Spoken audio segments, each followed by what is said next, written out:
শয্যাশায়ী অটল চৌধুরী বললেন, দেখো ডাক্তার, আমি তোমার ঠাকুরদার চেয়েও বয়সে বড়। আমাকে ঠকিও না। মুখ খুলে বলো, মেজর হালদার কি বলে গেলেন? আর কতক্ষণ বাঁচবো? ডাক্তারবাবু বললেন, কেন স্যার আপনি ও কথা বলছেন? মরণ মাজন কি মানুষের হাতে? আমরা কতটুকুই বা জানি। ভগবানের যদি দয়া হয় তবে আপনি আরও অনেক দিন বাঁচবেন। বাঁচিয়ে রাখাই কি দয়ার লক্ষণ? তোমাদের কাজ শেষ হয়েছে, আর জ্বালিও না। এখন ডাক্তারি ধাপ্পাবাজি ছেড়ে সত্যি কথা বলো।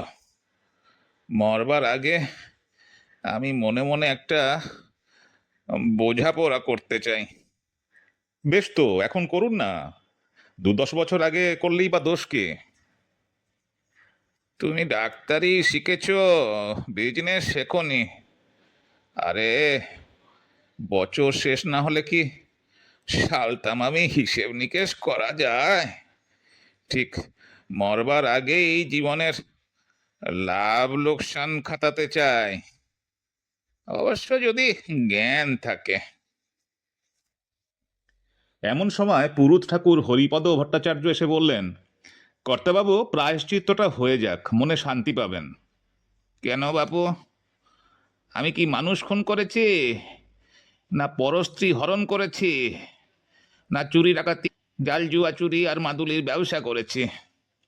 হরিপদ জিভ কেটে বললেন, ছি ছি, আপনার মতন সাধু পুরুষ কজন আছেন? তবে কিনা সকলেরই অজ্ঞানকৃত পাপ কিছু কিছু থাকে, তার জন্যই প্রায়শ্চিত্ত। দেখো বাচ্চাজ, আমি ধর্মপুত্র যুধিষ্ঠির নই। ভদ্রলোকের যতটুকু দুষ্কর্ম না করলে চলে না ততটুকু করেছি। তার জন্যে আমার কিছুমাত্র খেদ নেই, নরকেরও ভয় নেই। তবে প্রায়শ্চিত্ত করলে তোমরা যদি মনে শান্তি পাও তো করতে পারো, কিন্তু এখানে নয়, নিচে পুজোর দালানে করো গিয়ে। ঘন্টার আওয়াজ যেন না আসে। হরিপদ যে আজ্ঞে বলে চলে গেলেন। মনে মনে বললেন, উফ, কি পাষণ্ড! মরতে বসেছে তবু ধর্মে মতি হলো না। অটলবাবুর পৌত্রী রাধারানী এসে বলল, দাদাবাবু, বৃন্দাবন বাবাজি তার কীর্তনের দল নিয়ে এসেছেন। মা জিজ্ঞেস করলে, তুমি একটু শুনবে কি? খবরদার, আমি এখন নিরিবিলিতে থাকতে চাই। চেঁচামেচি ভালো লাগে না। শ্রাদ্ধের দিন যত খুশি কীর্তন শুনিস। শীতল বাতাস ভালো লাগে না সখী? আমার বুকের পাঁজর ঝাঁঝর হলো। যত সব ন্যাকামি। রাধারানী ঠোঁট বেঁকিয়ে চলে গেল। ডাক্তার বললেন, স্যার, আপনি বড় বেশি কথা বলছেন। রাত হয়েছে, এখন একটু চুপ করে ঘুমোবার চেষ্টা করুন। বেশি কথা তো তোমরাই বলছো। আর দেরি করো না।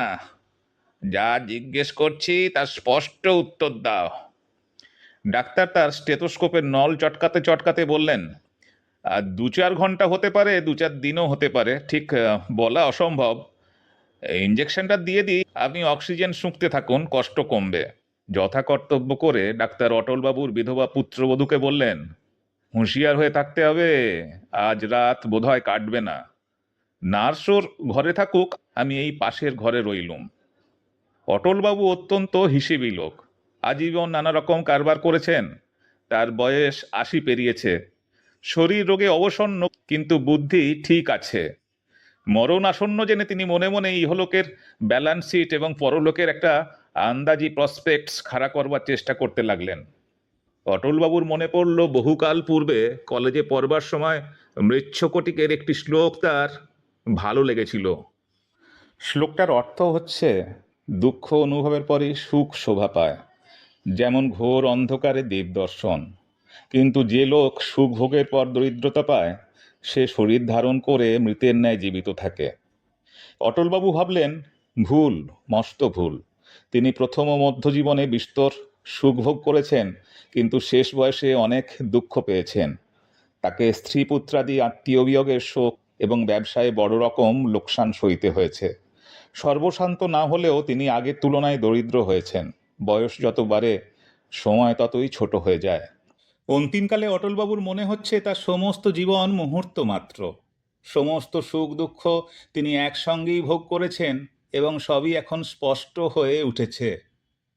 সুখ ভোগের পর দুঃখ পেয়েছেন, শুধু এই কারণেই সুখের চেয়ে দুঃখকে বড় মনে করবেন কেন? জীবনের খাতায় লাভ লোকসান দুই পাকা কালিতে লেখা রয়েছে। তাতে দেখা যায় তার খরচের তুলনায় জমাই বেশি। মোটের উপর তিনি বঞ্চিত হননি। অন্য লোকে যাই বলুক, তিনি নিজেকে ভাগ্যবান মনে করতে পারেন। কিন্তু একটা খটকা দেখা যাচ্ছে, তিনি নিজে ভাগ্যবান হলেও যারা তার অত্যন্ত প্রিয়জন ছিল তারা হতভাগ্য। অনেকে বহু দুঃখ পেয়ে অকালে মরেছে। তাদের দুঃখ অটলবাবু নিজের বলেই মনে করেন এবং তা লোকসানের দিকে ফেললে লাভের অঙ্ক খুব কমে যায়। শুধু তাই নয়, অন্যান্য যেসব লোককে তিনি আজীবন আশেপাশে দেখেছেন তাদেরও অনেকে অনেক কষ্ট ভোগ করেছে। পূর্বে তাদের কথা তিনি ভাবেননি, কিন্তু এখন মনে হচ্ছে তারাও নিতান্ত আপনজন। তাদের দুঃখ যদি নিজের বলে ধরেন তবে জমা খরচ কষলে লোকসানই দেখা যায়। অটলবাবু স্থির করতে পারলেন না তিনি জীবনে মোটের উপর সুখ বেশি পেয়েছেন নাকি দুঃখ বেশি পেয়েছেন। তিনি যদি ভক্ত হতেন তবে বলতে পারতেন, ধন্য হরি রাজ্যপাটে, ধন্য হরি শ্মশান ঘাটে। ভগবান যা করেন তা মঙ্গলের জন্যই করেন, এই খ্রিস্টানি প্রবোধ বাক্য তিনি বিশ্বাস করতে পারেননি। অটলবাবু শুনেছেন, যিনি পরমহংস তিনি সমস্ত জীবের সুখ দুঃখ নিজের বলেই মনে করেন। সুখ আর দুঃখ কাটাকাটি হয়ে যায়, আর তার ফলে তিনি সুখীও হন না, দুঃখীও হন না। কিন্তু অটলবাবু পরমহংস নন। তাছাড়া তিনি জগতে সুখের চেয়ে দুঃখই বেশি দেখেছেন। তিনি যদি দুঃখের দিকে পিছন ফিরে জীবন উপভোগ করতে পারতেন তবে রবীন্দ্রনাথের মতো বলতে পারতেন, এ দুলক মধুময় মধুময় পৃথিবীর ধুলি অন্তরে নিয়েছি আমি তুলি, এই মহামন্ত্রখানি চরিতার্থ জীবনের বাণী। দিনে দিনে পেরেছিনু সত্যের যা কিছু উপহার, মধুরসে ক্ষয় নাই তার। তাই এই মন্ত্রবাণী মৃত্যুর শেষের প্রান্তে বাজে, সব ক্ষতি মিথ্যা করি অনন্তের আনন্দে বিরাজে। আরও বলতে পারতেন, আমি কবি তর্ক নাহি জানি, এ বিশ্বের দেখি তার সমগ্র স্বরূপে লক্ষ কোটি গ্রহতারা আকাশে আকাশে, বহন করিয়া চলে প্রকাণ্ড সুষমা, ছন্দ নাহি ভাঙে তার, সুর নাহি বাঁধে, বিকৃতি না ঘটায় স্খলন। ভাগ্যদোষে অটলবাবু ভক্ত নন, কবি নন, ভাবুক নন, দার্শনিক নন, সরল বিশ্বাসীও নন। তিনি নানা বিষয়ে ঠোকর মেরেছেন কিন্তু কিছুই আয়ত্ত করতে পারেননি। আজীবন সংশয়ে কাটিয়েছেন কিন্তু কোনো বিষয়ে নিষ্ঠা রাখতে পারেননি। তার মূলধন কি তাই তিনি জানেন না, লাভ লোকসান খতাবেন কি করে। শুধু এইটুকুই বলতে পারেন, অনেকের তুলনায় তিনি ভাগ্যবান, অনেকের তুলনায় তিনি হতভাগ্য। এ সম্বন্ধে আর তিনি বৃথা মাথা ঘামাবেন না। জ্ঞান থাকতে থাকতে তার ভবিষ্যৎটা একটু আন্দাজ করার চেষ্টা করবেন। তার আর বাঁচবার ইচ্ছে নেই। তিনি মরলে কারো আর্থিক ক্ষতি বা মানসিক দুঃখ হবে না। যে অল্প আয় আছে তা বন্ধ হবে না, বরং ইন্স্যুরেন্সের একটা মোটা টাকা ঘরে আসবে। তিনি এখন আত্মীয়দের গলগ্রহ মাত্র, তারা বোধহয় মনে মনে তার মরণ কামনা করে। অটলবাবু কি আবার জন্মাবেন? তার গত জন্মের কথা কিছুই মনে নেই। জাতিস্বর লোকের বিবরণ মাঝে মাঝে খবরের কাগজে পাওয়া যায়, কিন্তু তা মোটেই বিশ্বাসযোগ্য নয়। মালবীয়জির যখন কায়কল্প চিকিৎসা চলছিল তখন এক বিখ্যাত সংবাদপত্রের নিজস্ব সংবাদদাতা খবর পাঠাচ্ছিলেন, পণ্ডিতজির পাকা চুল সমস্ত কালো হয়ে গেছে, নূতন দাঁতও উঠেছে। নির্জলা মিথ্যা কথা লিখতে এদের বাধে না। যদি পূর্বজন্মের কথা মনে না থাকে তবে এক জন্মের রামবাবুই যে অন্য জন্মে শ্যামবাবু, তা প্রমাণ করবেন কি করে? আর তারপর স্বর্গমর্ত। তিনি এক পাদ্রির কাছে শুনেছিলেন যীশুখ্রিস্টের শরণ নিলে অনন্ত স্বর্গ, না নিলে অনন্ত নরক। এই রকম ছেলে মানুষই কথাই ভুলবেন অটলবাবু, এমন বোকা নন। আমাদের পুরাণে আছে, যার পাপ অল্প সে অল্পকাল নরক ভোগ করে, তারপর দীর্ঘকাল স্বর্গ ভোগ করে পুণ্যক্ষয় হলে আবার জন্মায়। যার পুণ্য অল্প সে অল্পকাল স্বর্গবাসের পর দীর্ঘকাল নরকবাস করে, তারপর আবার জন্মায়। এই মত খ্রিস্টানি মতের চেয়ে ভালো, কিন্তু মানুষের পাপ পুণ্য মাপা হবে কি করে? পাপ পুণ্য তো যুগে যুগে বদলাচ্ছে। 50-60 বৎসর আগে মুরগি খেলে পাপ হতো, এখন আর হয় না। পুরাকালের হিন্দুরা অন্যান্য নিষিদ্ধ মাংসও খেত, ভবিষ্যতেও আবার খাবে, তার লক্ষণ দেখা যাচ্ছে। সবাই বলে নরহত্যা মহাপাপ, কিন্তু এই সেদিন শান্ত শিষ্ট ভদ্রলোকের ছেলেরাও বেপরোয়া খুন করেছে। বুড়োরা উৎসাহ দিয়ে বলেছে এ হলো আপদ ধর্ম। সাপ মারলে পাপ হয় না, কে ঢোঁড়া কে কেউটে তা চেনবার দরকার নেই। পাপ পুণ্যের যখন স্থিরতা নেই তখন স্বর্গ নরক অবিশ্বাস্য। তবে কি অটলবাবু স্পিরিচুয়ালিস্টদের পরলোকে যাবেন, যা স্বর্গও নয় নরকও নয়? আজকাল ইউরোপ আমেরিকার বৃত্তান্তের মতন পরলোকের বৃত্তান্ত অনেক ছাপা হচ্ছে। দুর্বল চিত্ত লোকে বিপদে পড়লে যেমন কবচ মাদুলি ধারণ করে, জ্যোতিষী বা গুরুর শরণাপন্ন হয়, তেমনি শান্তির প্রত্যাশায় পরলোকের কথা পড়ে। অনেক বছর পূর্বে অটলবাবু একটি অদ্ভুত স্বপ্ন দেখেছিলেন, এখন তা মনে পড়ে গেল। তিনি বিদেশে এক বন্ধুর বাড়ি অতিথি হয়েছেন। রাত্রিতে আহারের পর তার জন্যে নির্দিষ্ট ঘরে শুতে যাবার সময় দেখলেন পাশে একটি তালা লাগানো ঘর আছে। শোবার কিছুক্ষণ পরে শুনতে পেলেন পাশের ঘরের তালা খোলা হলো, আবার বন্ধ করা হলো। তারপর অটলবাবু ঘুমিয়ে পড়লেন। একটু পরেই গোলমালে ঘুম ভেঙে গেল। পাশের ঘরে যেন হাতাহাতি মারামারি চলছে।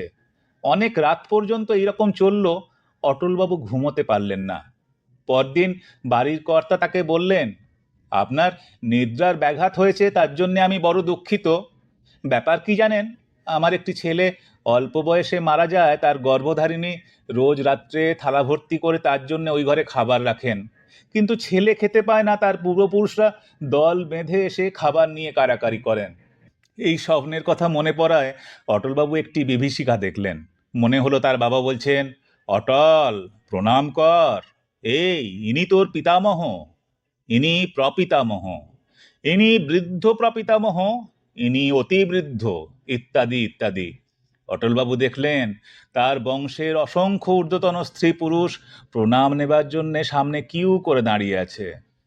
এই তার 5 নম্বর পূর্বপুরুষ প্রবল প্রতাপ জমিদার, মাথায় টিকি, কপালে রক্তচন্দনের ফোঁটা, গলায় রুদ্রাক্ষ, কাঁধে পৈতের গোছা, পায়ে খড়ম। দেখলেই মনে হয় বেটা ডাকাতের সর্দার নরবলি দিত। ওই উনি, যা দাঁতে মিশি, নাকে নথ, কানে মাকড়ির ঝালর, পায়ে ঝাঁকমল, কোমরে গোট, অটলবাবুর অতি বৃদ্ধ প্রপিতামহী। ও মাগি নিশ্চয়ই ডাইনি, সতীনপোকে বিষ খাইয়ে মেরেছিল। দলের মধ্যে সাধু পুরুষ আর সাধ্বী স্ত্রীও অনেকে আছেন, কিন্তু অটলবাবু তো ভালো মন্দ বেছে প্রণাম করতে পারেন না। তাছাড়া তার বয়স এত হয়েছে যে কোনো গুরুজন আর বেঁচে নেই, তিনি প্রণাম করতে ভুলেই গেছেন। ছেলেবেলায় তিনি তার বাবাকে দেখলে হুঁকো লুকোতেন, কিন্তু এখন এই পঙ্গপালের মতন পূর্বপুরুষদের খাতির করা তার পক্ষে অসম্ভব। তার প্রিয়জন এবং অপ্রিয়জনও পাশে এসে দাঁড়িয়েছে, কেউ হাসি মুখে, কেউ ছলছল চোখে, কেউ ভ্রুকুটি করে তাকে দেখছে। শুধু মানুষ নয়, মানুষের পিছনে অতি দূরে জন্তুর দলও রয়েছে, পশু, সরীসৃপ, মাছ, কৃমি, কীট, কীটাণু পর্যন্ত। এরাও তার পূর্বপুরুষ, এরাও তার জ্ঞাতি, সকলের সঙ্গেই তার রক্তের যোগ আছে। কি ভয়ানক! ইহলোকের জন কয়েক আত্মীয় বন্ধুর সংস্রব ত্যাগ করে তাকে কি পরলোকে প্রেতারণ্যে বাস করতে হবে? ওখানে সঙ্গী রূপে কাকে তিনি বরণ করবেন, কাকে বর্জন করবেন? অটলবাবু অস্পষ্ট স্বরে বললেন, দূর হ, দূর হ। নার্স কাছে এসে জিজ্ঞেস করলেন, আমাকে ডাকছেন? অটলবাবু আবার বললেন, দূর হ, দূর হ। নার্স বিরক্ত হয়ে চেয়ারে গিয়ে বসলো এবং আবার ঢুলতে লাগলো। বিকারের ঘোর কাটিয়ে উঠে অটলবাবু ভাবতে লাগলেন, পুনর্জন্ম নয়, স্বর্গ নয়, স্পিরিচুয়াল প্রেতলোকও নয়, কোথায় যাবেন?